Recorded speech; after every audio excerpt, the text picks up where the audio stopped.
चार कमेटियां ने जड़ियां डीजेपी दे पिछे तलवे चटदियां फिरदियां ने, लेकिन आपदे बंदी ਸਿੰਘਾਂ ਦੀ कोई भी गल करन वास्ते तैयार नहीं हैगा। इसे वजह तो सिखां दी कोई भी सुनाई नहीं हुंदी और गल नहीं सुनी जाती, क्योंकि अद्धे इंज हो जाते हैं अद्धे इंज हो जाते हैं। जदों एकजुट हो जाएंगे मैं वेखांगा जदों मोदी या डीजेपी या कोई भी गौरमेंट इन्हां दी गल नहीं सुनेगी। खैर वो मुद्दा की सी जिथे कि बेअदबी की गई कीर्तन करदियां मीडिया वालियां ने ये सारा जो भी गंद फैलाया उन्होंने गलत किया, उन्होंने यह काम नहीं सी करना चाहिए। खैर आप पहले वीडियो तो झाती पाने फिर करने गुफ्तगू। नानक को प्रभ कृपाला सतगुर पूरा पाया, सतगुर पूरा पाया, सतगुर चाट रहे हो, सरकारों के तलवे चाट रहे हो गुरुद्वारा कमेटियों वाले। आज के समय आप लोगों को शर्म आनी चाहिए। धिक्कार है ऐसी कमेटियों के ऊपर जो उनके पीछे पीछे घूमती हैं और अपने बंदी ਸਿੰਘों की बात नहीं करती हैं। वाहेगुरु जी का खालसा, वाहेगुरु जी की फतेह। तख्त सचखंड श्री हरमंदिर साहिब पटना साहिब के अंदर मर्यादा की धज्जियां उड़ाई गई। ये वीडियो आप सभी लोगों ने सोशल मीडिया के ऊपर भी देख लिया होगा। ये खबर काफी चर्चा से रही है कल से, और आज के वीडियो के अंदर हम इसी के बारे में बात करने वाले हैं कि आखिर यहाँ पर जो मर्यादा है वो किस प्रकार से उड़ाएगी। क्या यहाँ पर कीर्तनी ਸਿੰਘों ने कोई मर्यादा उड़ाई है? नहीं, यहाँ पर जो मर्यादा की धज्जियां उड़ाई जा रही हैं, ये पीछे जो फोटोग्राफर और प्रेस वाले वहां पर पहुंचे हुए हैं भाई लोग, इन लोगों ने ये मर्यादा की धज्जियां उड़ाई है। इसके साथ ही यहाँ पर जो गुरुद्वारे का प्रशासन है, गुरुद्वारा कमेटी है, उनके मेंबर है जो वहां पर देखरेख के लिए रखे गए कि कोई आगे नहीं आना चाहिए, सारा सिस्टम सही से काम करे, तो उन लोगों ने यहाँ पर मर्यादा की धज्जियां उड़ाई। उन लोगों ने समय रहते इन प्रेस रिपोर्टर्स को, इन फोटोग्राफर्स को पीछे नहीं रोका और ये कीर्तनियों के ऊपर चढ़ चढ़कर तस्वीरें खींच रहे थे। इसी प्रकार से यहाँ पर ये मर्यादा की धज्जियां उड़ाएगी। असल में ये सारी चीजें हुई कब है? जब जेपी नड्डा तख्त सचखंड श्री हरमंदिर साहिब पटना साहिब के अंदर अपना सम्मान कराने के लिए पहुंचे। अब देखो कि बीजेपी के बड़े बड़े मंत्री या तो हजूर साहिब में जाते हैं, तख्त सचखंड श्री हजूर साहिब के अंदर माथा टेक कर वहां से सम्मान लेते हैं, या ये पटना साहिब के अंदर जाते हैं। कभी कभी ये दिल्ली के अंदर भी आ जाते हैं, लेकिन ये पंजाब दरबार साहिब, श्री आनंदपुर साहिब यहाँ पर कभी नहीं जाते। इनको पता है कि यहाँ पर इनसे सवाल किया जाएगा और वहाँ के जो लोग हैं वो इनकी बातों के अंदर आ जाते। अधिकतर तो हमारी जो गुरुद्वारों की कमेटियां हैं वो भी बिकी हुई है, क्योंकि इनका कोई दीन ईमान रह ही नहीं गया। एसजीपीसी ने दरबार साहिब के मॉडल को बनाने के लिए सहमति दे दी। अब बाद में जब संगत का विरोध हुआ तो उसके बाद एसजीपीसी पुणे के अंदर पहुंची, लेकिन यहाँ पर हरमंदिर साहिब की जो कमेटी है, पर तख्त सचखंड श्री पटना साहिब हरमंदिर साहिब की जो कमेटी है, ये कमेटी तो हमेशा ही बीजेपी के आगे पीछे घूमती रही है। पिछले 10 सालों के अंदर तक सचखंड श्री हरमंदिर साहिब पटना साहिब के अंदर बीजेपी का एक बहुत बड़ा हाथ रहा है। कौन से जथेदार को लगाना है, कौन से को उतारना है, ये बीजेपी तय करती है। कहीं ना कहीं बीजेपी पावर के अंदर है और बीजेपी तख्तों के ऊपर अपना कंट्रोल करना चाहती है, क्योंकि बीजेपी के हाथ से सारी सत्ता निकलती जा रही है। सड़कों का काम रहा, कोई भी मतलब तरक्की के तौर के ऊपर इन्होंने कोई भी काम नहीं किया, और ऐसे के अंदर बीजेपी चाहती है कि लोगों को धार्मिक नजरिए से कंट्रोल किया जाए। अगर आप इनको इनके धर्म के नजरिए से कंट्रोल करोगे तो आपसे विकास की बात नहीं करेंगे। केवल इनको धर्म के नाम के ऊपर दूसरों से लड़ाते रहो, जैसे हिंदू मुसलमान को लड़ाया जाता है, इसी प्रकार से कहीं ना कहीं सिखों को भी दूसरों के साथ लड़ाने की कोशिश स्टेट की सरकारें करती रहती हैं। और ऐसे के अंदर बीजेपी पार्टी का बार बार वहां पर जाना, हर 2-3 महीने के बाद किसी ना किसी मंत्री का वहां पर सम्मान करवाने चले जाना, आप इसको सोचिए जरा कि वहां पर किस प्रकार से बीजेपी की घुसपैठ बढ़ती जा रही है। हम बात करेंगे निरपक्ष, किसी से लेना नहीं, किसी से कोई देना नहीं। बात 2 शब्दों के अंदर स्पष्ट करनी चाहिए कि गुरुद्वारों के अंदर कंट्रोल किसका चाहिए। गुरुद्वारों के अंदर कंट्रोल चाहिए निहंग सिख जथेबंदियों का, बाबा अकाली फूला सिंह जी का, बाबा हनुमान सिंह जी का, उन जैसे महान शूरवीर योद्धाओं का, उन शहीद सिंहों का वहां पर कंट्रोल चाहिए। उनकी देखरेख के अंदर तख्त साहिबान होने चाहिए। संगत जी, जब तक तख्त साहिबान निहंग सिखों की निगरानी के अंदर थे, तब तक कभी भी तख्तों के अंदर मर्यादा की धज्जियां नहीं उड़ाई गई। इस समय के अंदर तख्त सचखंड श्री हजूर साहिब के अंदर भी एक गैर सिख व्यक्ति को तख्त सचखंड श्री हजूर साहिब के गुरुद्वारा प्रबंधक बोर्ड का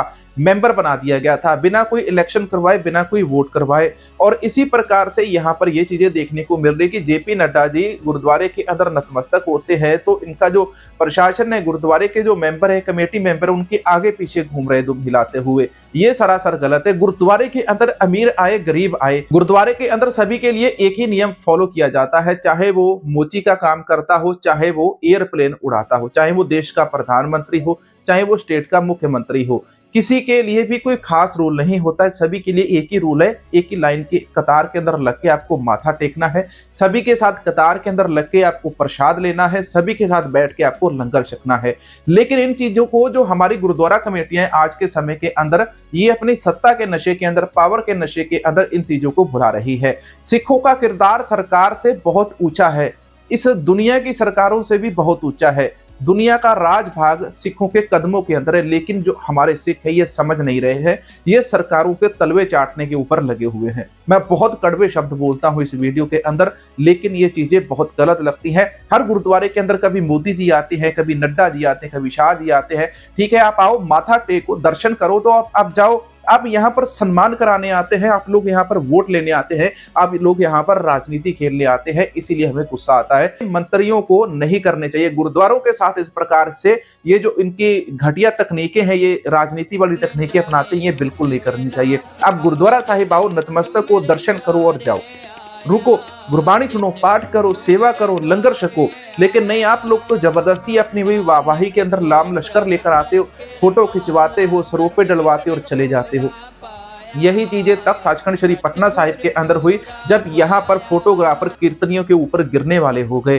कीर्तनीय बेचारे डिस्टर्ब हो गए कीर्तन करते करते। यहाँ पर इस वीडियो के अंदर आपने अच्छे से सुना है, अच्छे से सुन भी लिया, देख भी लिया, जहां पर जब वो कीर्तन कर रहे हैं तो वो डिस्टर्ब हो रहे हैं, पीछे कामा रौली चल रही है, इतनी ज्यादा शोर किया जा रहा है पीछे कि शर्म आनी चाहिए उन फोटोग्राफर्स को कि आप गुरुद्वारा साहिब के अंदर खड़े हो, दरबार साहिब के अंदर, मुख्य जगह के अंदर, और वहां पर आप इस प्रकार से बिहेव कर रहे हो, आपको भी शर्म आनी चाहिए थी। आप हर रोज वहां पर जाते हो, इतनी सारी खबरें लेकर आते हो, आपको पता नहीं कि तख्त सचखंड श्री हरमंदिर साहिब पटना साहिब की क्या मर्यादा है, हर तख्त की, हर गुरुद्वारे की क्या मर्यादा है। जब आप किसी गुरुद्वारा साहिब के अंदर रोजाना जाते हो तो आपको पता होना चाहिए कि वहां की क्या मर्यादा है। आप हर रोज वहां पर खबरें लेने जाते हो, आप बीजेपी को फॉलो करते हो, सिखों को फॉलो करते हो, तो ये भी आपको पता होना चाहिए कि गुरुद्वारा साहिब, दरबार साहिब के अंदर इस प्रकार से कीर्तनियों को डिस्टर्ब नहीं किया जाता है। तो संगत जी, यहाँ पर जो कीर्तनियों को डिस्टर्ब किया गया, उनको यहाँ पर परेशान किया गया, मर्यादा की जो धज्जियां उड़ाई गई इन फोटोग्राफर्स के द्वारा, कमेटी के द्वारा, इसकी हम निंदा करते हैं। और शर्म आनी चाहिए हमारे गुरुद्वारा कमेटियों को, जो इस प्रकार से इन लोगों के पीछे दुम हिलाते हुए भागते नजर आते हैं। जब इनको बोलो कि बात करो बंदी सिंहों की, फिर ये बंदी सिंहों की बात नहीं करते, फिर इनके मुंह के ऊपर ताला लग जाता है। जब इनसे बात करो भाई जगतार सिंह हवारा जी की, तब बात नहीं करते। जब इनको बोलो गुरुद्वारा कमेटियों के प्रधानों को, इन्हीं मेंबरों को, जेपी नड्डा वहां पर आया था, उसको बोलते कि भाई हम तुमको नहीं जाने देंगे यहाँ से बाहर, अमृतपाल सिंह को पहले रिहा करो, उसके ऊपर एनएसए बिना बात के क्यों लगाया हुआ तुम लोगों ने। जब तुम्हारी सरकार 1 साल के अंदर सबूत नहीं पेश कर पाई, उसके ऊपर भी 1.25 महीना 2 महीने हो चले हैं, अभी भी सरकार तुम्हारी कोई भी सबूत पेश नहीं कर पाई। लेकिन फिर भी अमृतपाल सिंह जेल के अंदर बंद है, और हमारी जो गुरुद्वारा कमेटियां हैं वो इनकी चाटुकारिता करती है। ये सरासर गलत है, शर्म आनी चाहिए गुरुद्वारा कमेटियों को। हम इसकी निंदा करते हैं। तुम पंथ के काम नहीं करते हो और तुम बीजेपी के तलवे चाट रहे हो, सरकारों के तलवे चाट रहे हो। गुरुद्वारा कमेटियों वाले, आज के समय आप लोगों को शर्म आनी चाहिए। धिक्कार है ऐसी कमेटियों के ऊपर जो इनके पीछे पीछे घूमती हैं और अपने बंदी सिंहों की बात नहीं करती हैं, इनको सम्मान देती हैं, अपने जिन सिखों को सम्मान देना चाहिए उनकी ये बात तक नहीं करती हैं। संगत जी, ये जो मर्यादा की धज्जियां उड़ाई गई तक सचखंड श्री पटना साहिब के अंदर देखकर बड़ा गुस्सा आया, रहा नहीं गया। जब मैंने वीडियो देखा तो आपके लिए वीडियो बनाकर हाजिर हूं। आपको वीडियो कैसा लगा, जानकारी कैसी लगी, कमेंट करके जरूर बताना। मिलेंगे नए वीडियो के अंदर। वाहेगुरु जी का खालसा, वाहेगुरु जी की फतेह। ਲੱਕੜਾਂ 10-12 ਇਕੱਠੀਆਂ ਕਰ ਲਓ ਨਾ, 10-12 ਲੱਕੜਾਂ ਇਕੱਠੀਆਂ ਕਰ ਲਓ, ਉਹਨਾਂ ਨੂੰ ਤੋੜ ਕੇ ਵੇਖਿਓ, ਕਦੇ ਵੀ ਨਹੀਂ ਟੁੱਟੇਗੀ। ਟੁੱਟੇਗੀ ਉਦੋਂ ਜਦੋਂ ਕੱਲੀ ਕੱਲੀ ਤੋੜੋਗੇ। ਸਿੱਖਾਂ ਦਾ ਵੀ ਇਹੀ ਹਾਲ ਹੈ ਕਿ ਧੜੇ ਬਣ ਜਾਂਦੇ ਨੇ, ਪਾਰਟੀਆਂ ਬਣ ਜਾਂਦੀਆਂ ਨੇ, ਇੱਕ ਸਾਈਡ ਤੇ ਨਹੀਂ ਚੱਲਦੀਆਂ। ਇਸੇ ਵਜ੍ਹਾ ਤੋਂ ਨਾ ਤੇ ਇਹਨਾਂ ਦੀ ਕੋਈ ਸੁਣਾਈ ਹੁੰਦੀ, ਨਾ ਹੀ ਬੰਦੀ ਸਿੰਘ ਬਾਹਰ ਆ ਰਹੇ ਨੇ, ਇਸੇ ਵਜ੍ਹਾ ਤੋਂ। ਤੇ ਲੇਕਿਨ ਇਹ ਜਿਹੜੀ ਬੇਅਦਬੀ ਹੋਈ ਹੈ, ਇਹ ਹੋਈ ਹੈ ਮੀਡੀਆ ਵਾਲਿਆਂ ਦੀ ਵਜ੍ਹਾ ਤੋਂ। ਮੀਡੀਆ ਵਾਲਿਆਂ ਜਦੋਂ ਕੀਰਤਨ ਕਰਦਿਆਂ ਪਿੱਛੋਂ ਉਹਨਾਂ ਦੇ ਉੱਤੇ ਚੜਨਗੇ, ਤੇ ਫਿਰ ਜਿਹੜੇ ਕੀਰਤਨ ਕਰ ਰਹੇ ਨੇ ਉਹ ਤਾਂ ਪਿੱਛੋਂ ਉਹਨਾਂ ਨੂੰ ਕਰਨਗੇ ਨਾ। ਡੀਜੇਪੀ ਕਿਉਂ ਦੂਸਰੇ ਦਰਬਾਰਾਂ 'ਚ, ਮੰਦਰਾਂ 'ਚ ਜਾਂਦੀ ਏ, ਲੇਕਿਨ ਵੱਡਿਆਂ 'ਚ, ਪੰਜਾਬ 'ਚ ਨਹੀਂ ਆਉਂਦੀ? ਇਹਨਾਂ ਵਜ੍ਹਾ ਤੋਂ ਨਹੀਂ ਆਉਂਦੀ ਕਿ ਉਹਨਾਂ ਨੂੰ ਸਵਾਲੋ ਜਵਾਬ ਕੀਤੇ ਜਾਣਗੇ। ਖੈਰ, ਇਹ ਗਲਤ ਕਰਦੇ ਨੇ, ਇਹਨਾਂ ਨੂੰ ਐਵੇਂ ਨਹੀਂ ਕਰਨਾ ਚਾਹੀਦਾ, ਕਿਉਂਕਿ ਇਕਜੁੱਟ ਰਹਿਣਾ ਚਾਹੀਦਾ ਅਗਰ ਆਪਦੀ ਸੁਣਾਈ ਚਾਹੁੰਦੇ ਨੇ। ਖੈਰ, ਇਸ ਵੀਡੀਓ ਦੇ ਬਾਰੇ ਤੁਹਾਡੀ ਕੀ ਰਾਏ ਹੈ, ਕਮੈਂਟ ਜ਼ਰੂਰ ਕਰਿਓ। ਇਸੇ ਨਾਲ ਇਜਾਜ਼ਤ ਚਾਹਾਂਗੇ। ਅੱਲਾ ਹਾਫਿਜ਼।